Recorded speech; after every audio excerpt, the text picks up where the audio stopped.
এগুলো কি ধরনের আচরণ তোমার বলো তো? এত টাকা খরচ করে তোমাকে একটা দেয়াল ঘড়ি দিচ্ছে, একটা টেবিল ঘড়ি দিচ্ছে, একটা হাত ঘড়ি। ঘড়ি কই? ঘড়িটা হারাই গেছে। হারাইছে মানে কি? বাসায় হারাইছে, কিন্তু বাইরে হারায়নি। আচ্ছা, আমি একটা জিনিস বুঝি না, তুমি আমাকে গিফট গুলো কেন দাও? কথা শোনানোর জন্য? কথার কোনো গুরুত্ব আছে তোমার কাছে? গুরুত্ব থাকে তুমি আমার কথা শুনতা, মানতা। তোমাকে কিভাবে ঠিক করবো, কি কিনে দিলে তুমি ঠিক হবে, আমি আসলে বুঝি না।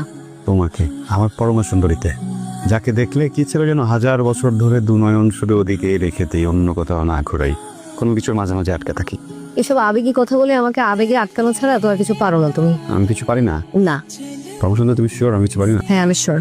আরে বাবা, এরকম করতেছো কেন তুমি আমার সাথে? একটা না সিম্পল জিনিস তুমি বলছো না, এই কাজল চোখের ডাগর ডাগর চেয়ে আমার মনের পানে আজকের মতো ক্ষমা করে দাও হে সুন্দরী। কোন দাম কি? অনেক কোথায়? চাচা, আপনি আমার চিনলেন না? আমি সাহেদ, পাশে মহলাতে থাকি। এখানে কি করছো? আমরা এখানে একটা কাজ করতেছি। চাচা, কাজ করছো?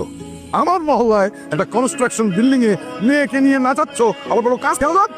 চাচা আপনি তো পিতা সমতুল্য, বেদবি নেবেন না, কিন্তু আমাকে তো বেদ বলতে পারেন না আপনি। চাচা মানে আমি আমার কাজ করতেছি, এটার মাঝখানে আপনি সব বলার কে? আমি বল, আমি বলার কে?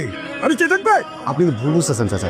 আমি বল বুঝতেছি, আপনি ভুল বুঝতেছেন চাচা। আবার বেয়াদবি করে বেদবি করতেছেন, তাতে ভুল বুঝতেছেন চাচা। তুমি আমার সামনে একটা মেয়েকে নিয়ে নাচাচ্ছ, আবার বলছো আমি ভুল বুঝছি।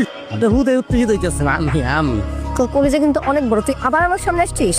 শোনো, আমি তো মানুষ হয়ে তোমার কাছে আসছিলাম, তুমি তো আমার সঙ্গে নিরুকুত্তর মতো ব্যবহার করতেছো, একদম দেশি নিরুকুত্তর মতো। শুনেন ভাবি, আপনি যে বাইকে অনেক পছন্দ করেন সেটা কিন্তু আমরা জানি। আপনি যে লজ্জায় বলতে পারতেছেন না সেটা কিন্তু আমরা বুঝতে পেরেছি। জুতা দিয়ে যখন একটা বাড়ি দেবো তখন থেকে বুঝবেন, কিন্তু আমি বাড়িটা দিব না। আব্বু বলছে ময়লাতে জুতা ফেলতে না। কি মিশে বলো তো? কিছুই হয় নাই। না জান, দেখো, আমাকে যদি পৃথিবীর সব থেকে দামি জিনিসটাও দেওয়া হয়, তোমার যদি মনটা ভালো না থাকে, আমার কিন্তু ভালো লাগবে না। কি বলে? কিছু হয় নাই বললাম না। নারী যদি মুখ দিয়ে বলে কিছু হয় নাই, তার মানে এখানে অনেক কিছু হয়ে গেছে। বুঝছো, সাগর তো ফুলে ফেপে উঠেছে, যে কোনো সময় সুনামি হবে। জান, আমি কোনো ভুল করে ফেলছি?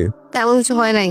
এ পরমা সুন্দরী, তোমার জন্য এই পৃথিবীর সব থেকে দামি গিফট। ওটা কি তুমি আমি? হ্যাঁ, বলতে পারো তুমি আমি। এটা কথা বলবো? শোনো, প্রেমে কিন্তু চাপাবাজি প্রথা আছে, বুঝছো? এটা দাম বেশি না, ওকে, এটা টাকা বেশি একটা। কিউট। Thank you. এখন যাও, বাবা যে কোনো সময় চলে আসবে, কেলেঙ্কারি শুরু করবে। আর এলাকার মানুষজন দেখলে মানিয়ে যাচ্ছে। তোমার বাবা আসবে না, পুরো সেটিং করে আসছি আমি। সেটিং দিচ্ছি, যা। তো যাবো? ওই যাও, 8টা নিয়ে যাও।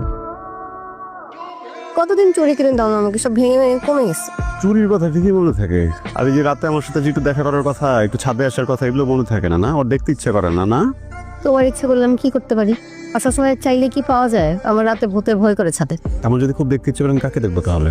পরকে করবো? আচ্ছা, আমি একটা কথা বলো তো, এই যে আমার যেভাবে তোমাকে দেখতে ইচ্ছা করে, এভাবে যদি তোমার আমাকে দেখতে ইচ্ছা করতো, আমি ঘরে বসে থাকতাম? আমি ছুটে চলে আসতাম। ছুটে কোথায় আসতাম? আচ্ছা,